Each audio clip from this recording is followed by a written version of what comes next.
There's a lot of history behind the truck behind me here because there was one city councilman that wanted the truck and one that didn't want the truck. So what I understand, there was some gunfire exchanged and one of the city councilmen got shot over this fire truck back here. I grew up out in the Friendship community out of Honea Path. At that time, my father drove Coca-Cola's truck.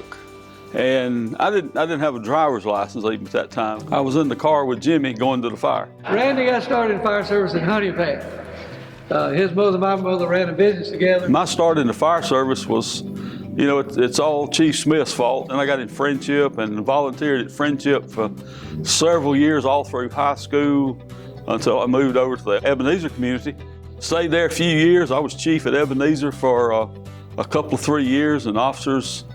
And then, of course, in 1983, I come to work at the City of Anderson Fire Department as a firefighter. Did you steal my helmet out the back of my car? Yeah. At that time, there wasn't very many openings for the City of Anderson. Didn't have many people leave. Johnny Smith had already worked here. He had called me and he said, either they called me Scratch or Bratch as nicknames. He said, "Hey, Bratch," he said, "got an opening coming up at the city." He said, "If you're still interested." So, of course I was. Come to work in Anderson, and November the 16th, 1983, just as happy as I could be. And when you were hired, we didn't have this new fire department.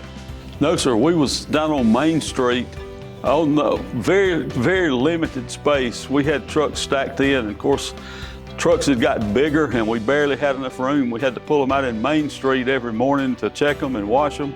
And we moved in this building we currently in on McDuffie Street in July of 1985. Right about the time we moved into this building, Anderson County started the plans of a county hazmat team. So we had, the ones that was interested in it, we filled out applications and we started meeting and started taking training. We also started a technical rescue team in the city. We got into doing swift water, we got to doing high level. In time, we ended up in a venture with the county, having a Huey helicopter that we did rescues with. The state decided, and then FEMA decided that we needed incident management teams in the state of South Carolina. So they funded 4 Type 3 incident management teams. I've been here longer than all the other wives have been. He proposed to me right outside there. After we got married, we moved out on 187 South out in the Williford community, and she says, "I don't really care what you do, just don't involve me in it." Well, that didn't last very long. She was getting up, coming, taking pictures and following us around. Went through the program. She got to be an interior firefighter.